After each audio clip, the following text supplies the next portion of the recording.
to have, I think, one or two or three that we sort of typically lean into. Yeah. But then you're entitled to have your particularities, right? There Well, may be not a only that, particular yeah. circumstance. But what I like about it is, and this is an unofficial conversation, because we're gonna return to this in a Yeah. moment, when we clarify the conversation, is it challenges you to see someone who is operating wholly differently from you, Absolutely. to see them as standing on a moral principle. And that's an important challenge in this conversation. It enhances a sense of respect. Yeah. Which is always like. Yeah.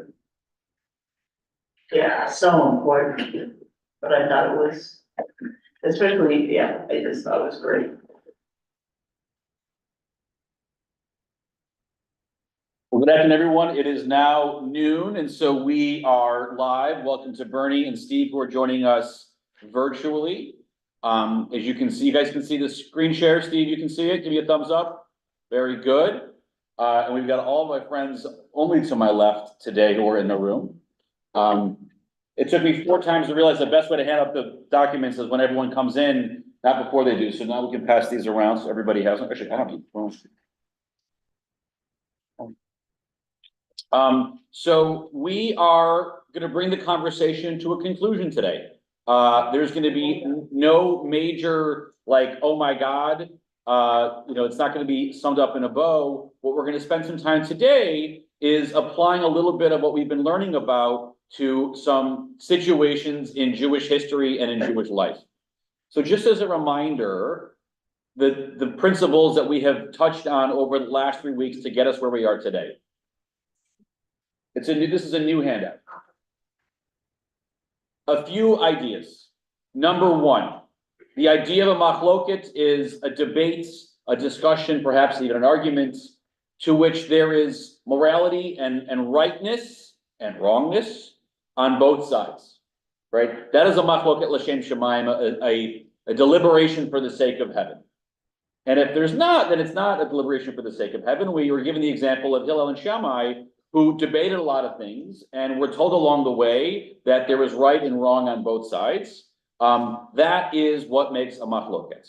And we talked about the teaching from our tradition that suggests that when God gave Moses the Torah, knowing that each law had 49 ways to interpret it in one way, and 49 ways to interpret in the opposite way, so that when we get into the question of interpretation, we should be aware that our understanding isn't the only way to understand.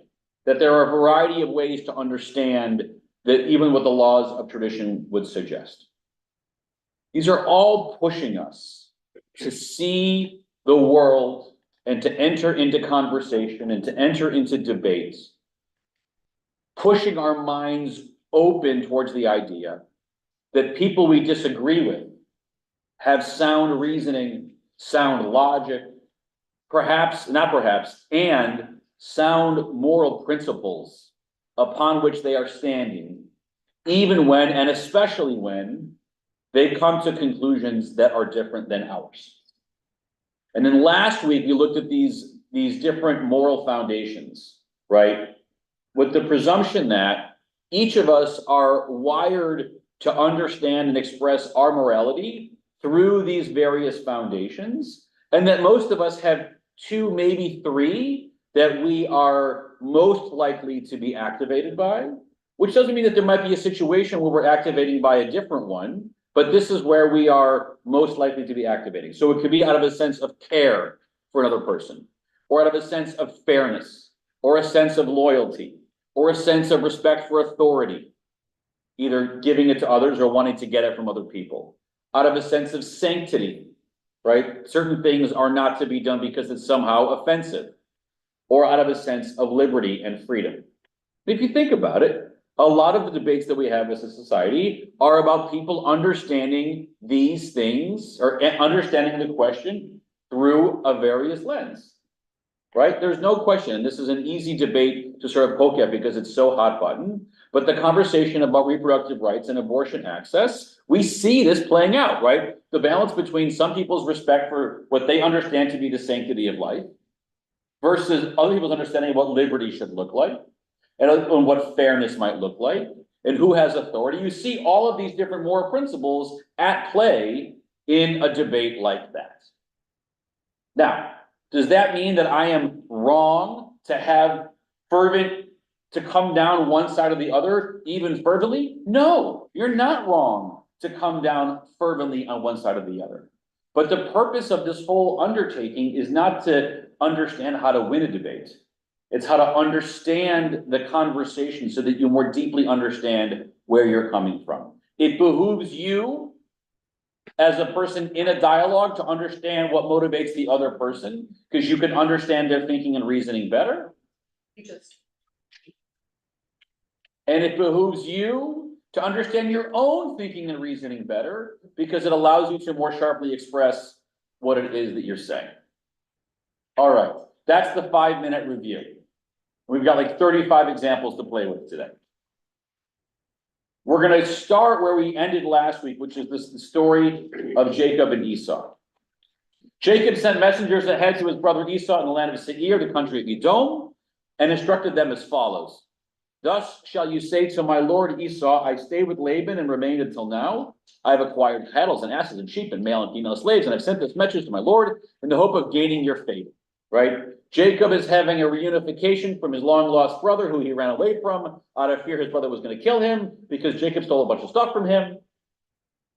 And Jacob is a little bit fearful. And so he sends messengers ahead to send the message, and the messenger comes back. The messengers return to Jacob saying, we have come to your brother Esau, and he is coming to meet you, and there are 400 men with him. Yirah Yaakov me'od, and Jacob was greatly fearful. In his anxiety, he divided the people with him, and the flocks and herds and camels into 2 camps, thinking if Esau comes to one camp and attacks it, the other camp may escape. Right? What is happening here? Esau is presuming that his brother may see this opportunity, or wondering, is his brother going to see this opportunity as a moment to exact vengeance? He learns with his messengers, perhaps you can call them his scouts or his spies, that Esau is traveling with 400 men. What might you call a group of 400 men in the biblical age? An army. Exactly. It might be an army. And so Jacob then decides to divide his family in camp into 2. His wives, his children, his flocks into 2 groups, thinking that if Esau decides to attack, he probably can only attack one of the 2 camps at a time. And while Esau is making moves against one camp, at least the other camp can try to escape. Is there anything about this that you wonder about? Why is he coming with 400 men? Yeah. A fair wondering, why does Esau coming with 400 men? Is this how he always travels? Right? We know nothing about Esau. Maybe he always travels with 400 men. Or is he doing it to make a show of force? Is he doing it to make a show of force? Is he doing it because he intends to use the force? Someone asked, why is Jacob worried? Why is Jacob worried? Well, I think we sort of get a sense. I get it. Yeah. There's a big assumption. There's a big assumption there that Jacob was worried. Why? Because and what does it say about Jacob and his sense of conscience? Feels guilty Yeah. for what he did. You know, what does he know about Esau's past? You know, that it's not here. Right. He's prepared. He's prepared. There's one thing that I want to underscore, and I mentioned this last week, because we're going to look at some rabbinic commentaries on the story. And in the medieval rabbinic mind, in the story of Jacob and Esau, who is the protagonist and who is the antagonist? Jacob's the protagonist. In the mind of the rabbis, Jacob is the protagonist. Even though we may question, we sit here, I question his motives and motivations in terms of taking the birthright and taking the blessing, right? And seeing Esau as an aggrieved party. The tradition sees Esau as the example of our enemy. And all throughout the later generations, he is framed that way. And I use the word framing intentionally.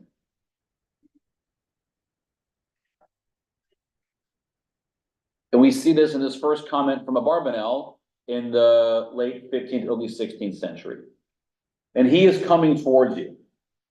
It seems from the messengers that they did not know Esau's hatred toward Jacob.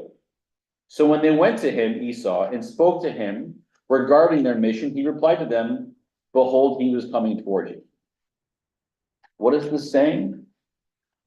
That Jacob did not tell the messengers what reason he might have to wonder about Esau's motivations, or perhaps even more, what the reason was that Jacob had reason to fear of Esau's motivations. Why do you think Jacob would have held that back from the messengers? Guilt. Guilt? Say more. So he's motivated by guilt, but what's his reason? What is he hoping to happen or not happen by not telling the messengers why Esau has reason to be mad at him? Okay, say. He's, on one hand, he's trying to send them in with a blank slate so that they don't come in and say, think of him as angry at Jacob before they have any conclusion. Okay. That's one thing. The other thing is he kind of set those messengers up because if Esau were angry, Yeah. those guys would have come into them and Yeah. Right, so in the very base concern, right, you don't tell someone that you're sending to go meet with someone that that person has reason to have murderous intent for you, right? Remember, when Rebecca sent Jacob away to live with her brother Laban, she said, I don't want to lose two sons on one day. She assumed that Jacob would have exacted his revenge towards Esau by killing him, which would have meant the death of Jacob and essentially the death of Esau, either for capital punishment or whatever it would have been. And Jacob is carrying that knowledge. He presumes, fairly so, I think, that Esau has reason to have homicidal intent towards Jacob. And I would be hard-pressed as a messenger to want to do my job very well if I was sent by my master to go meet with someone who I think has reason to commit homicide towards my master, because who are they going to start with? Me, the messenger. And then there's the second, more nuanced observation Stacy made, which I think is also really accurate, which is, even if he wasn't worried about that, why is Jacob sending the messenger? He's trying to take Esau's temperature. He's trying to get a sense of what Esau's disposition is. What are his defenses? How is he positioning himself? And to tell the messengers anything about Esau might color their observations and the intel, the reconnaissance that he is hoping to receive by sending them out. They thought Esau was coming toward him to honor him. Because of this, they went back to Jacob and said to him, we came to your brother Esau, meaning, why do you call him my master? He is none other than your loving, loyal brother. He's coming towards you. Let's go back to the original text. Jacob sent messengers ahead to his brother Esau in the land of Seir and told them to say, thus you shall say. This is, if you're following the Hebrew, in the middle of verse 5. Ko Amar Avdecha Yaakov Im Laban. The first part. V'yatzav otam. He had commanded them, Lamor, to say, Ko Tomrun Ladoni. Say this to my lord Esav, to Esau. Ko Amar Avdecha. Thus says your servant Yaakov Jacob. Right? How many of you have a sibling? How many of you, if you were using some kind of hired help to speak to your sibling in the second or third person, would invite your servants to refer to your sibling as Lord, would instruct your servants to tell your sibling that you refer to your sibling as my Lord? What would you think if you sent someone to tell a message to your brother? How do you think you would want your messenger to describe you? As the brother, right? your brother Jacob sent us to tell you. So Jacob very specifically tells the servants to tell Esau, your Lord, my Lord Esau, your servant Jacob says. What is Jacob trying to do with this? Soften of the utmost respect to show he's coming, with the deep. He's bowing low before him to show that respect.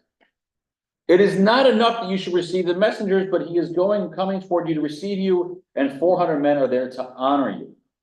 Right? But Jacob knew about the wickedness. He was not convinced of the matter and was very afraid of his coming and concerned about the 400 men because he knew he might be coming for the purposes of war.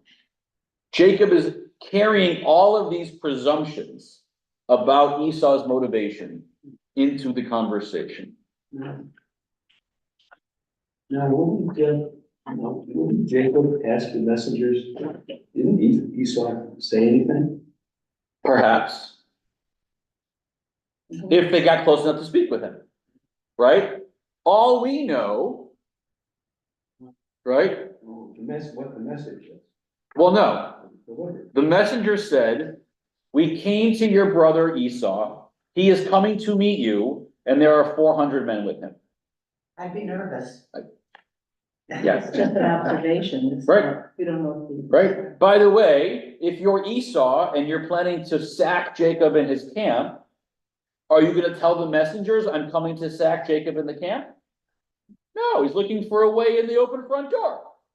Right? Esau's playing his cards close to his chest, as a good tactician would. He would show the messengers that he has 60 men with him and Harder to hide in the desert. Yeah. Harder to hide in the desert. So Luzzatto says he's coming towards you. For they believe that Esau was only coming to honor and protect him on his way.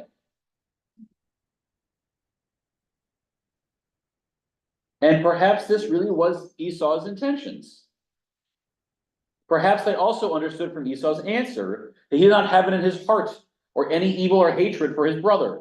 And perhaps they also told Jacob all these things that he said to them, again, as you just wondered, words of peace and brotherhood.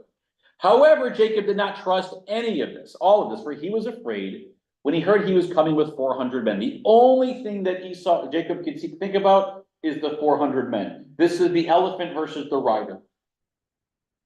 Jacob is acting as an elephant in this moment. 400 men, 400 men, 400 men, 400 men.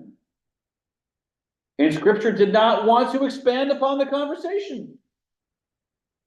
And it didn't matter because Jacob didn't trust him.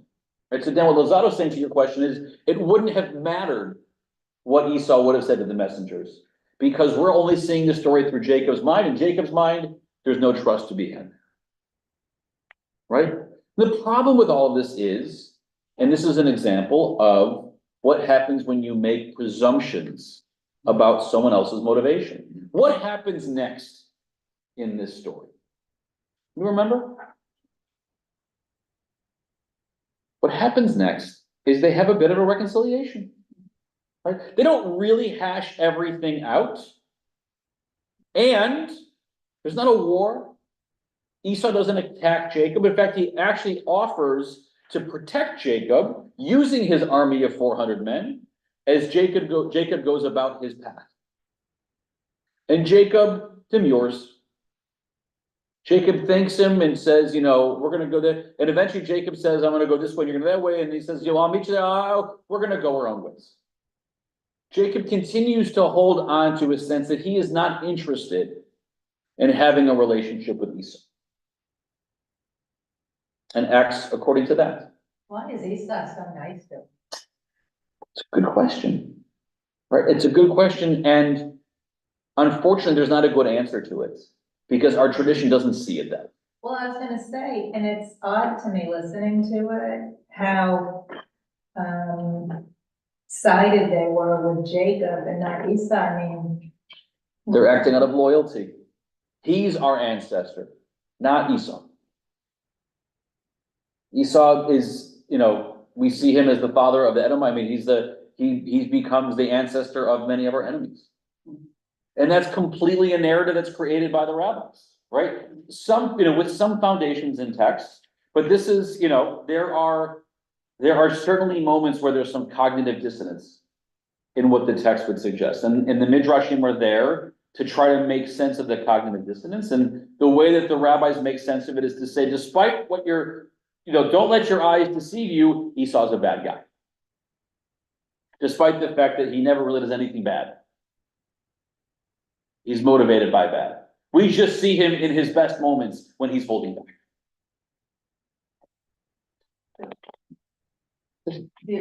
One of the interesting things to me is that there seems to me, and correct me if I'm wrong, a behavior pattern on behalf of both of these brothers. So there's And that what is Jacob- Esau's behavior pattern? Jacob is never trustworthy Yep. or really trusting Mm-hmm. of his brother. Yeah. And his brother is always trusting. Esau's always trusting to an extent of Jacob. Mm-hmm. And Esau really doesn't hold a lot of ill will towards him. Right. Maybe he respects Right. his So this question- intellect or something like that, but I mean, it's interesting, even through this piece, it's the same pattern Yep. as Yep. before. Jacob doesn't, absolutely. I would say, and this kind of speaks to your question as well. The problem with Esau from the outset is that he didn't get more angry and more upset when Jacob did the things that he did, right? I think the rabbis,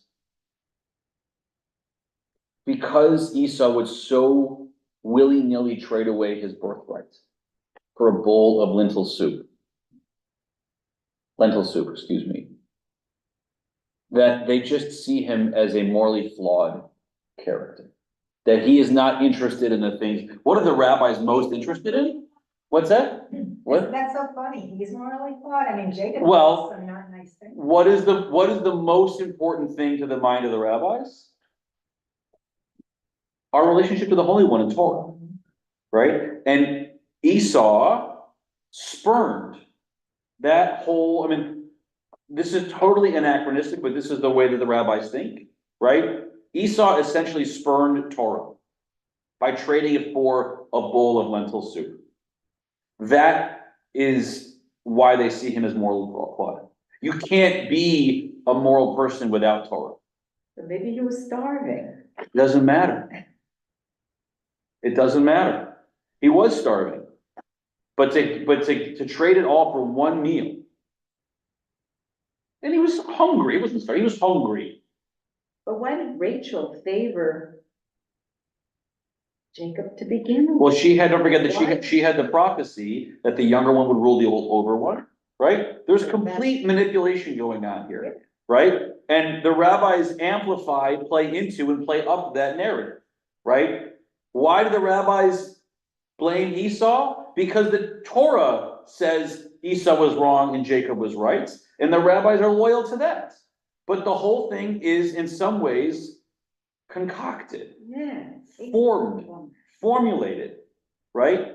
To the victor go the spoils. Who's the victor? Jacob's inheritors. Who are Jacob's inheritors? The rabbis and us. And so they frame this narrative. It starts there and goes all the way through. And then they say, yes, and then and later on, Esau's descendants cause all kinds of problems for us.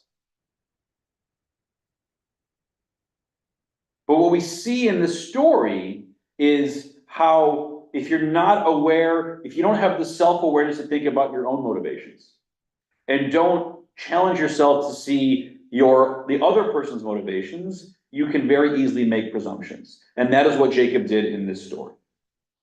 In the last part, he made all kinds of presumptions about Esau's behaviors. Should Jacob have gone into the story presuming all would have gone well and not put up any kind of defenses? That also would have been naive, because that also would have been a presumption. And perhaps all along Jacob did exactly the right thing. He sent messengers to get a sense of what Esau was trying to do, was prepared for Esau to act this way or that way. But then he made a choice not to In- continue Yep. or reestablish a Yep. relationship. And how do we not know that the reason why we have so many problems with Esau's descendants is because it was like a self-fulfilling prophecy? The whole thing is a self-fulfilling prophecy. When that happened, it starts with the two brothers in the womb, fighting in the womb. All right. Any last comments about Jacob and Esau before I make this really interesting? Just real quick, that they were two different men with two different motivations. Yeah. Esau from the beginning was a man of the fields and nature and and was a real farmer. Hunter, yeah. Yeah, hunter, Yeah, farmer, that's what- yeah. agrarian guy. And Jacob was the, the literary wonk. Mm-hmm. He was a Bible wonk, and so I Yeah. think that, even that goes down for generations and generations and generations as a lot of the way how Jews are, what Jews value. Yeah. Jews value the book over nature sometimes. Yep. So the last bit we're gonna look at, and the rest of the conversation is gonna be about this, is a turn to a question. Does the land of Israel have inherent holiness, or is its purpose only functional? Does the land of Israel have a particular, is there something extra special about that? Or is it just the fact that it's where people come from? And we're gonna look at some texts that frame those questions in different ways. So the first one is the story is God's call to Avram. Lech lecha, vayomer Adonai el Avram, lech lecha me'artzecha me'lodatecha u'mibeit avatecha el haaretz asher arecha. Go forth, Abram, from your native land, from the land you were born in, the land of your father's house, to the land that I will show you. I will make of you a great nation, and I will bless you, and I will make your name great, and you shall be a blessing. I will bless those who will bless you, and I will curse those who curse you, and all the families of the earth shall be blessed themselves by you. So where is Abraham being pointed to go to? Somewhere. Native land. Well, he's from his native land to a place that God will point him towards him. So what makes this land different than anywhere else? God pointed to it, right? Which we might interpret as a form of sanctification. We might. We don't have to. We might. Right? Far be it from us to understand the Holy One's motivations. But this is the beginning of the notion that that land is somehow set aside from all the other. Right? God didn't just tell Abram to leave his house and find a place to establish a home so that he could grow up and become independent and leave the idol worshiping places in Mesopotamia so that Abram can start to worship God in the appropriate way wherever he might be. Right? God has set aside this particular land for some reason in this act. We don't know where it is yet. Abram doesn't know where it is yet. God will show him where it is.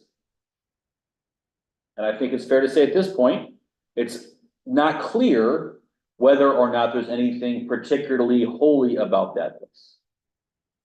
But we're being pointed in that direction to wonder. Any reflections on that?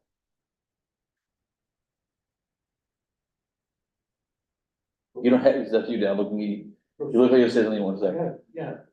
For Torah Yep, was given to Moses. yep, What knowledge did the tribes, let's say, okay. have about creation, Mm-hmm, Adam and Eve? yep. Where Gan Eden probably was. Okay, so for those on the Zoom, the question was before Moses was given Torah at Sinai, what did our ancestors know from Gan Eden and creation and Adam and Eve?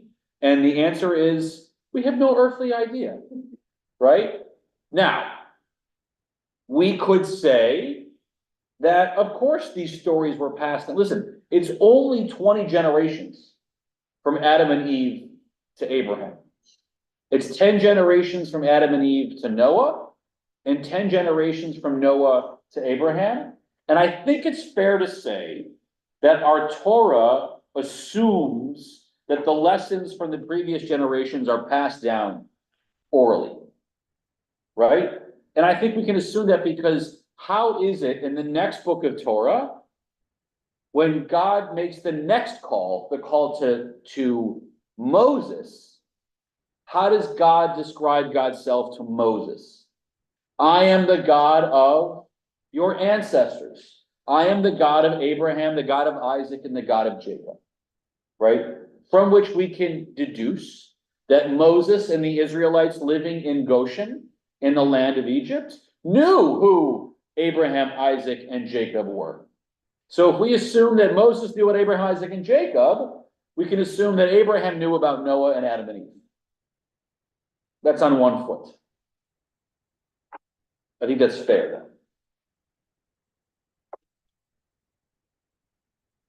This connection to Abraham that God is setting up for the first time here, and there'll be more to it, right? The call, the move to the land, and then ultimately the commandment to circumcise our sons on the 8th day. These are the creation of the second of the 3 iterations of the Brit, of the covenant between God and the Jewish people. The first Brit was between God and Noah, where God promises not to flood the earth ever again. And we understand there from the rabbinic tradition that there were the Noahide laws that we had to follow. And what is the symbol of that Brit? The rainbow.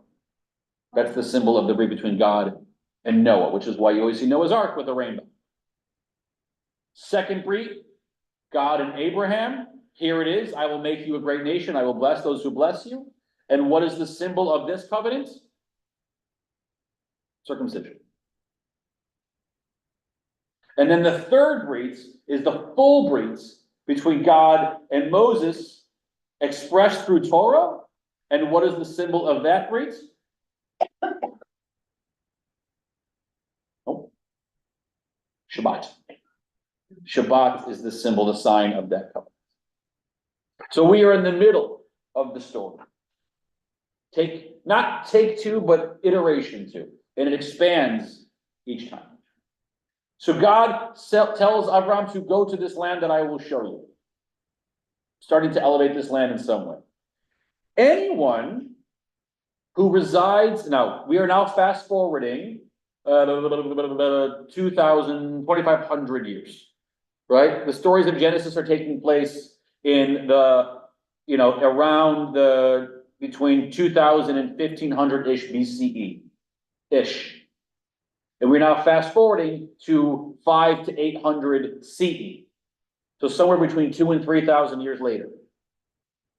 Babylonian Talmud.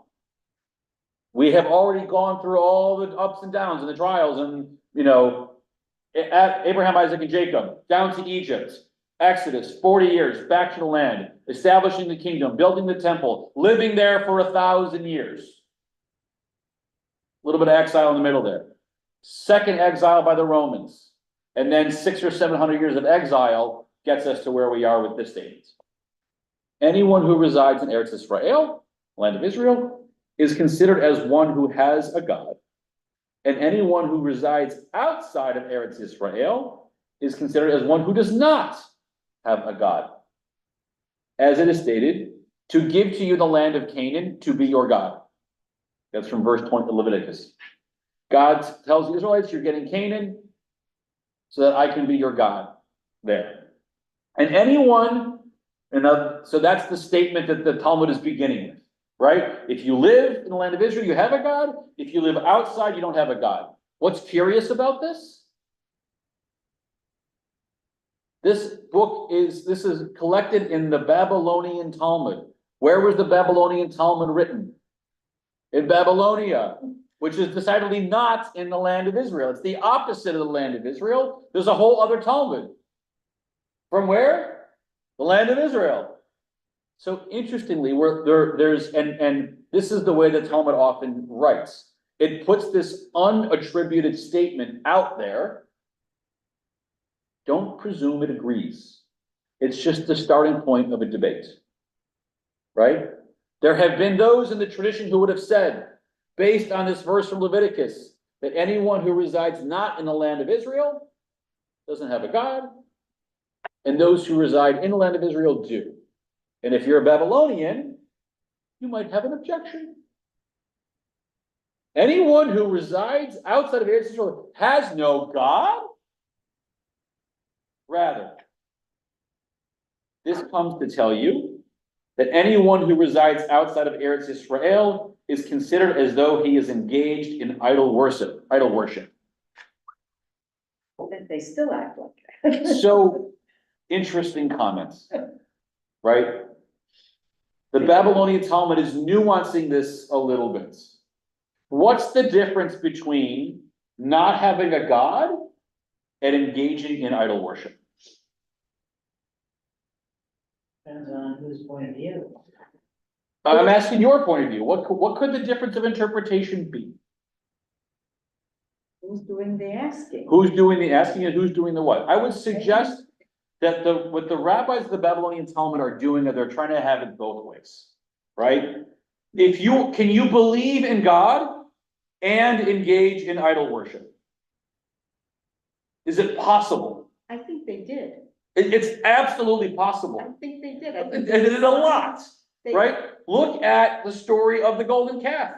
Look at most of the book of Kings, right? Where you see that the book of Kings over and over again, the good kings were the ones who didn't do idol worship, who didn't worship on high places, who stuck to the temple. And the ones who were bad engaged in, dabbling in idol worship, but all the time we're engaging in idol worship as different places. But the difference is, you're not categorically saying you don't have a God. It's just that you're breaking the rules that God gave you, which is a huge nuance that the rabbis of the Babylonian Talmud are introducing. And they're saying, listen, if you live chutz la'aretz, if you live in the diaspora, you live in exile, you live in a community that is not strictly Israelite Jewish, it is so tempting. Excuse me, I have a question here. Yeah. Because I have seen archaeological evidence. Yeah. That showed they were worshiping gods. Of course they were. Eretz Israel. Of course they were. And they had all kinds of little places. Yeah. They couldn't get to Jerusalem on time. Well, hang on there one The second. annual I want to nuance what you're bringing saying. of- There were of- two different things that they were accused of doing wrong, right? One thing was, and this was the more common, worshiping the right God in the wrong time and place. That happened a lot more frequently. And then there was straight up idol worship. right? But they were, at that time, there was evidence that they were worshiping God, and they were also doing That's what I idol said. worship at the same time. That's what I said. They- yes. They clearly were doing both. Even in the land of Israel. And when they couldn't get to Jerusalem, they said, okay, we'll stay and we'll observe our own customs out here. Right. Right. Now, we live, chutz la'aretz, we live in the diaspora, we've been living here a while. Are we immune from the accusation that what we do, that we engage in idol worship? Not even a little bit. Right? What are some of the idols that we worship in this community? Materialism, yeah, So many symbols of it. personal freedom. Right? Just to name two, for sure. Right? And there's I think a presumption here that I think we can push, remember, multiple facets that we can push back on, that just living in the land of Israel does not inoculate you from idol worship either. Let's learn about idol worship, right? Here we are, Tosefta Avodah Zarah, right? So what is Avodah Zarah? Avodah Zarah, foreign worship, idol worship. The Tosefta is a unique literary device. Tosefta is wisdom that comes from the earlier generations of the rabbinic tradition, from around the same time of the Mishnah, and the zeros and the 100s and the 200s, that did not make it into the Mishnah, but was somehow still codified and collected, a lot of which is discussed and debated in the Talmud and it is used as counterexamples. All right, so we have a conversation from the Talmud about idol worship, And now we're gonna go back and look at an earlier, multiple generations earlier, another copy, excuse me, about idol worship. Can I ask a little question about the Tosefta? Yeah. The Tosafot? No, totally different. Okay. Tosafot are 1,000 years later, and they were a group of medieval commentators on the Hebrew Bible. Very, very different genre. Very different genre. They both come from the same root word, which means other things, additional things, extra things. You go to a sandwich shop in Jerusalem, and they've got, you get your turkey and you get your meat, and then which Tosafot do you want? Do you want pickles? Do you want tomatoes? Do you want lettuce? Do you want onion? Do you want za'atar? Those are the extras, the toppings. 1,000 years apart. A person should always live in the land of Israel. Remember, the Tosafot come from the land, the Tosefta comes from the land of Israel. Even in a town in which the majority of inhabitants are Gentiles and not live abroad. Even in a town in which all the inhabitants are Jews. It's better to live in a town of Gentiles in the land of Israel than in a town of Jews in the diaspora. This teaches that living in the land weighs as much as all of the commandments. Anyone who is buried in the land of Israel is buried under the altar, which is why we put earth in the land of Israel in every grave here in the States, or at least in Florida. We do. What do you think? Better to live in a land of Israel in a town of Gentiles, or better to live in Boca Raton? We've chosen, we're here, We've chosen. and we could die here, Mhm. and then we could have our body shipped to We could. Israel, and then We could, fulfill the requirement, right? so. What I love about this text is that it creates a premise that we know to be not wholly followed. Because if everybody believed this and only this, would anybody live outside the land of Israel? Any Jew? No. No, we would not. We would all move back. We would all move back. Another text. Rav Chisda says as follows. What is the meaning of the verse? Ohev Adonai Sha'arei. The Lord loves the gates of Zion more than any of all the dwellings of Jacob. This means that the Lord loves the gates, distinguished Metsuyanim, through the study of halakha, more than the synagogues and study halls. God loves gates distinguished through the study of halakha, more than the synagogues and study halls. We've got the gates of Zion, we have the tents of Jacob. We have the distinguished through halakha, we have the synagogues and study halls. What is the dichotomy that this text is setting up? The thing versus the action? So to a degree, yes. Yeah. Do the rabbis care? Does a building have value just based on what it was built for? No, not here. Just because it's a synagogue or a Beit Midrash, what value does it have?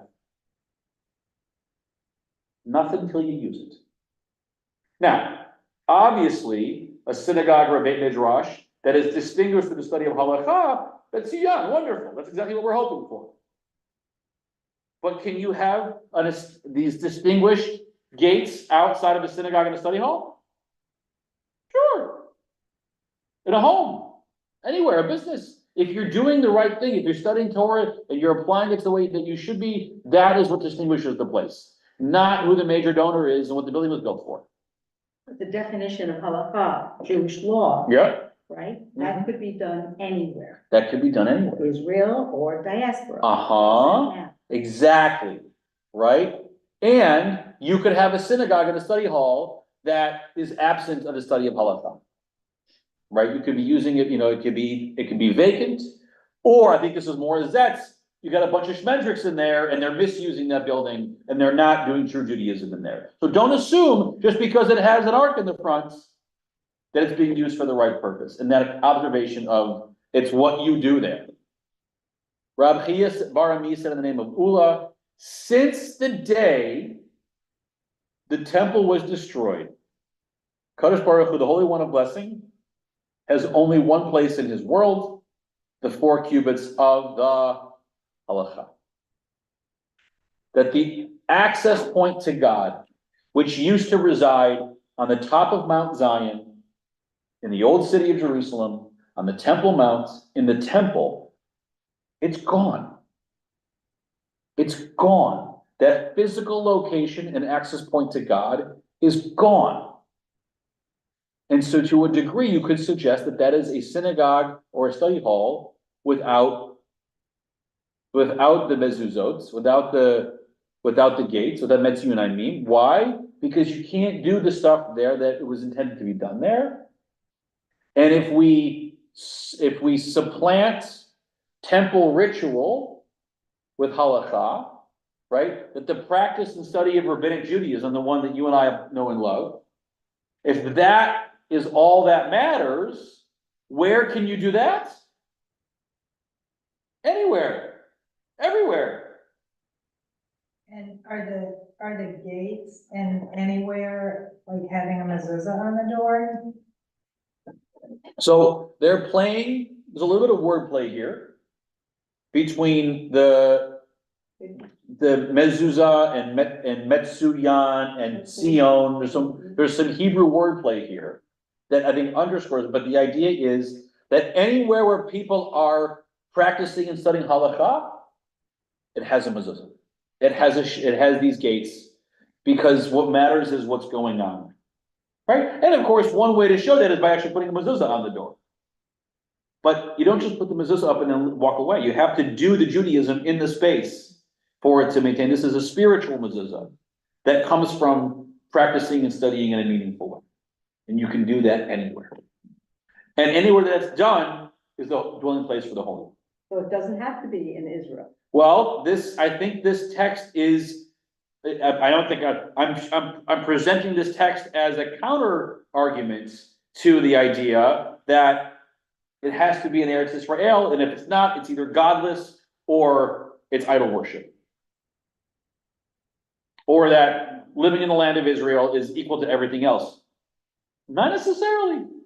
If you live in the land of Israel and don't practice Judaism, right? And this is the thing that I will say concerns me as a 21st century Jewish professional. I'll share a quick story. When I was 15 years ago, staffing a Nifty in Israel summer trip for teens. And we were at staff orientation, and the staff was a mix of Americans and Israelis. And we're getting to know each other, and there was a perspective from some of the Israelis in that group, and a lot of Israelis in general, who say that their only expression of their Judaism is their Israeliness. Right. That's right.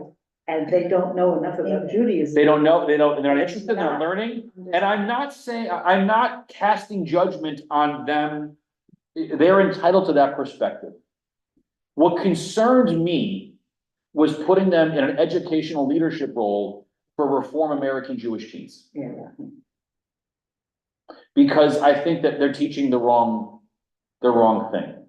And I don't think, listen, is it helpful as an American Jew in understanding Israel to understand that some Israelis think that way? Sure. But to put them on a bus for 4 weeks as a teacher, it gave me, I was in no position to change this, by the way, right? I wasn't king of the world. Just because they're Israeli teens. Just, make them. well, Israeli adults, these are adults, Israeli, post 21. army, yeah. Right. It- That doesn't make them. I would not have hired them for that role. Because I think that they become this empty synagogue with no halakha inside. That there's more to being Jewish than just being Israeli. These texts are bouncing off each other, right? Which one's right, which one's wrong? Well, they all bring some interesting things, right? Are there greater risks to your Jewish identity living outside of Israel than living in Israel? I think that there are, right? You are much more likely to be exposed to other ideas and tempted towards Avodah Zarah when you live outside of Israel. There are ways in which it is better to live in Israel. There are potential pitfalls to living in Israel. There are ways in which it's better to live outside of Israel. There are potential pitfalls to living outside of Israel. This isn't new. See? The Schechter Institute educates secular Israelis because they don't have knowledge of halakha. It's their primary mission. Yeah. Yep. And that's. For those Israelis who want. Yep. For those who want. Yep. Similar time, more Talmud, more time period. They were exiled to Babylonia. Galula Babel. They were sent away to Babylonia. Shechina Amanham. The divine presence went with them, as it is stated. For your sake I have sent to Babylonia. So too, when in the future they will be redeemed, the Shekhinah will be with them, as it is stated. Then the Lord your God will return with your captivity. It does not state God will bring back, that God will cause the Jewish people to return, but that God's self will return, which teaches that the Holy One of Blessing will return together with them from among the various exiles. What does that position presume?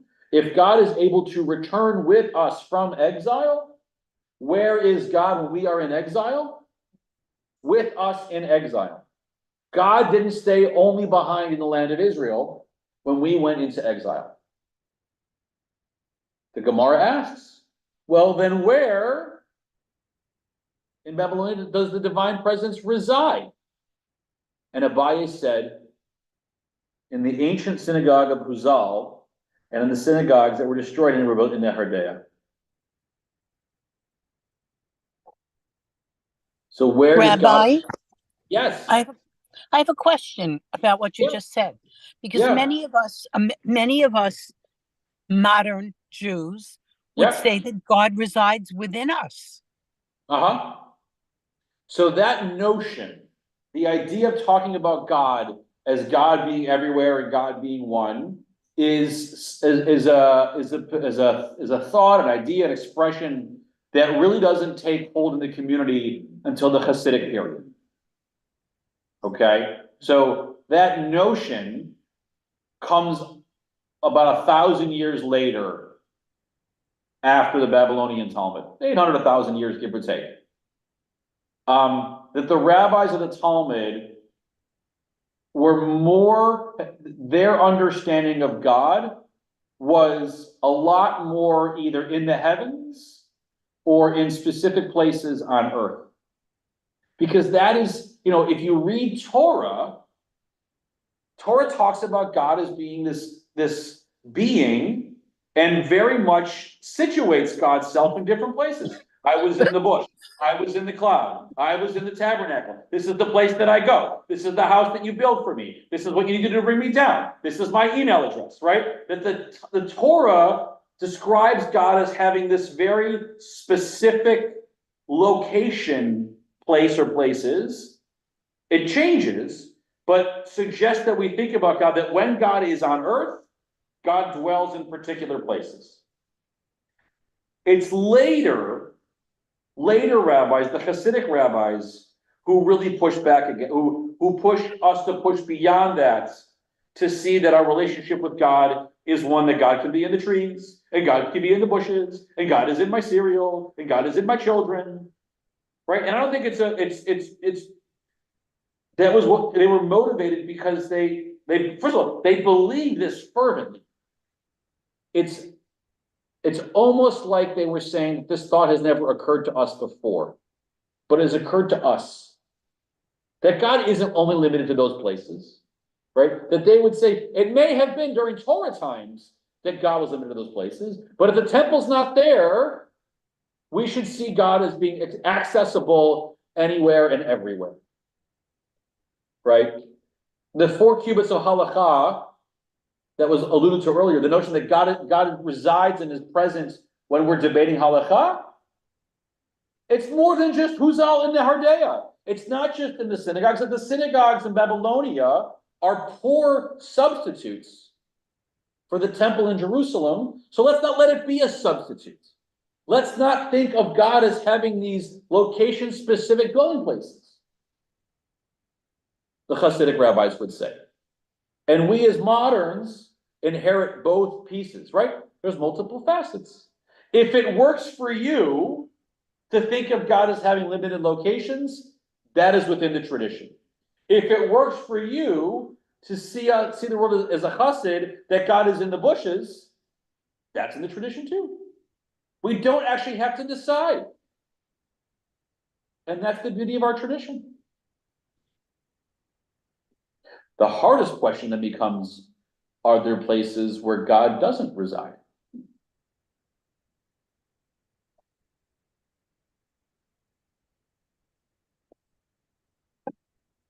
Maybe the back.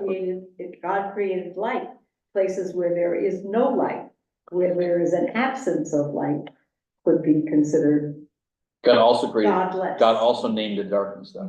Correct, that's what Right. I'm saying. God can be in the darkness too.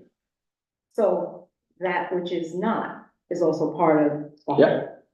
Yeah. I think I would say, I want to put that there is not a place that God might not dwell in. And there are certainly times when God is not present. So he's sleeping.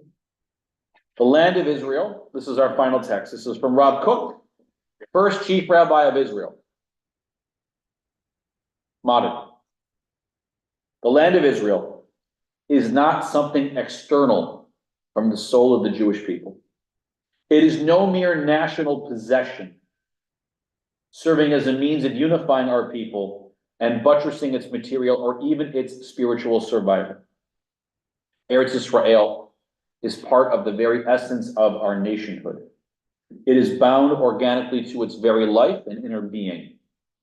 Human reason, even at its height, cannot begin to understand the unique holiness of Eretz Israel.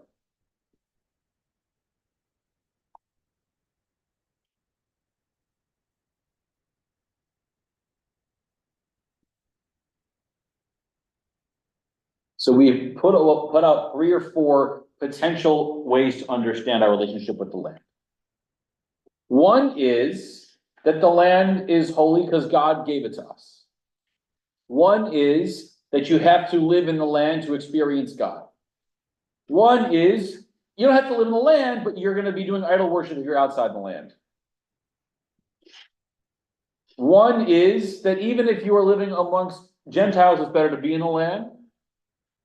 One is that the land could become a synagogue and study hall without the mezuzah of halakha. And then you can have that mezuzah of halakha anywhere in the world. One is that God is with us in exile and will go back to the land with us when we go back. And now we're back. And Rav Kook says that there's a unique holiness in the land of Israel. Convince me those are all true.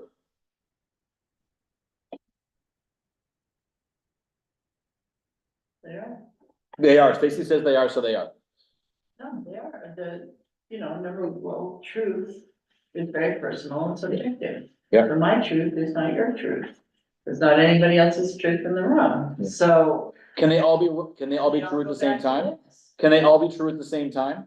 They have to be able to all happen. They all exist because truth is just subjective. It's not truth versus fact Right. are different things. Yep. Facts are things that can be subjectified, they can be added up, they can be observed, they have evidence placed around them. A truth is not necessarily true. Right. So when I said true, I probably could have used a different phrase. Can you believe all these things at the same time? And I think the answer is pretty much almost. Yeah. Right? Rob Cook kind of brings it back around again, because the text went from this idea that the unique thing about the land of Israel is God's presence in the land. And the following text really, I think, did a good job of taking that apart and saying, God may reside in the land, God may not reside in the land, God may reside outside the land, and there's differences there. And I think when you put them all together, what you get this interesting piece is to say that Rav Kook says, there is something unique and special and holy about the land of Israel, but it's not that it's the only place that God resides. They're not mutually exclusive. They're not mutually exclusive, but more important, they're not mutually required. Right? That there is a special holiness of the land of Israel, but it's something else besides the fact that God dwells there and only there. Because God doesn't dwell only there. So it must be something else. So your homework, for your own edification, because this is our last conversation, but I hope that the Yom HaAtzmaut in May, you've got an answer to this, which is, what are the unique holy things about the land of Israel that Rav Kook is talking about, if it's not that God lives there? Thank you very much. Good, thank you. Wait, this is the last session. This is it. So now we're gonna finish with more. January's over. Thank you. Join next month, Rabbi Alana, she'll talk about Israel. Thank you. Thanks, everybody. Thank you. Yeah, thanks. Now you know the extent. It's like, this is to be continued. Rabbi. It is.